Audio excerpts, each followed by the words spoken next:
এই বাবা, তুই কি বলছিস? কি শুরু করেছিস বলতো?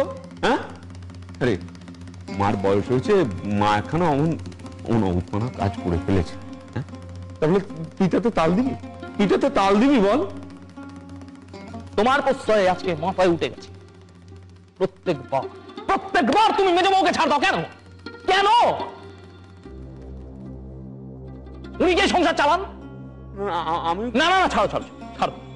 ও তুমি কি বলবে আমার ভারী জানা। সেই এক পুরনো কাসব, রাজুর বেশ সময় গয়না দিয়েছিল, তোমার মেয়েকে প্রাণে বাঁচিয়েছিল, এই তো সব শুনে শুনে কান পচে গেছে। ছাড়ো। আর তোমার মেয়েকে প্রাণে বাঁচিয়েছিল তা আমার কি?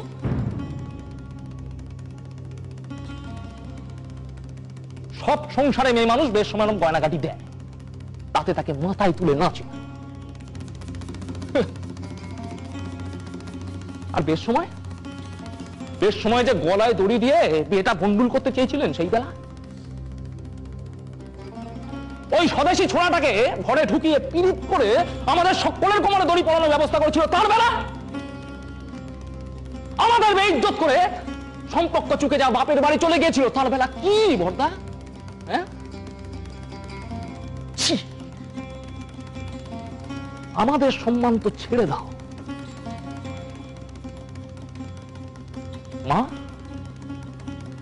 মায়ের সম্মানটা ভাবো।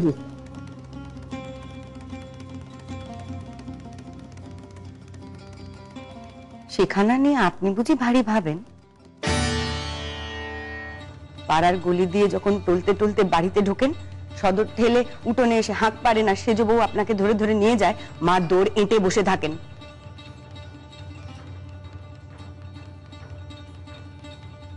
পাছে তার চরিত্রবাণী ছেলেখানার চেহারা তাকে দেখতে হয়। আর একটা কথা বললে জিভ কেটে ছেড়ে নেব।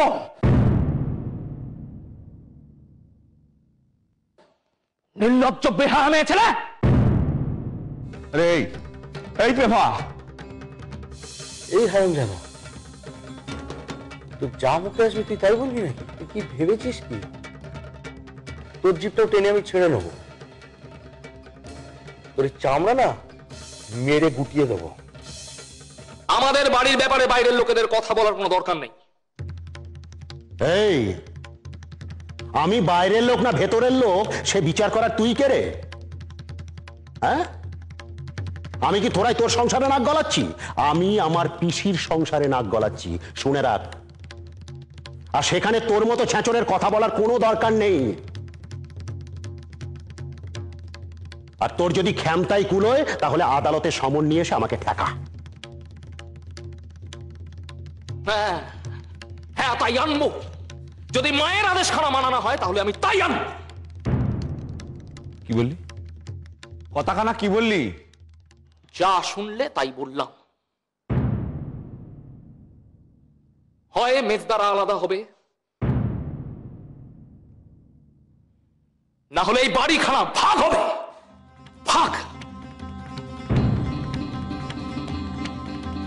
বেশি কিছু করতে হলে না গুণবানা সব মার কাছে ফাঁস করে দেবো, একেবারে হাঁটে হাঁড়ি ভেঙে দেবো। সেটাও খুব ভালো করে জানে, সেই জন্য আগে ভাগে এসে শাসিয়ে গেল। আজ হাড়ি ভাগ করছে, তাকে বাড়ি ভাগ করবে, পরশু হাতে সমন ধরাবে। ওকে আমার হাড়ে হাড়ে জানা হয়ে গেছে, ওর সমস্ত ব্যয় পয়জন না আমি সব ধরে ফেলেছি। পিসি যেটা কি শুরু করলে না, মহা মুশকিলে পড়া গেল। এই হচ্ছে আমাদের বংশের একটা বদ রোগ, বুঝলি শুভ? তবে ভুলে যাস না পেবো, ওই মাতৃদেবীর বিরুদ্ধে 10 বছর ধরে জগা কিন্তু মামলা লড়েছিল। রে তুই থাম দিকে নিয়ে এবার। অযোগ্য দাদা, একটু গিয়ে মাকে বোঝাও তো। আলবাদ যাবো, আলবাদ যাবো। আর আমার কথা পিসি কখনো শোনেনি এমনটা হয়নি শুভ, বুঝলি? এই শুভ, এই আমি যে মল্লিকার বিয়েতে গিয়েছিলাম সেটা তো পিসি জানে না? না জানে না? বল।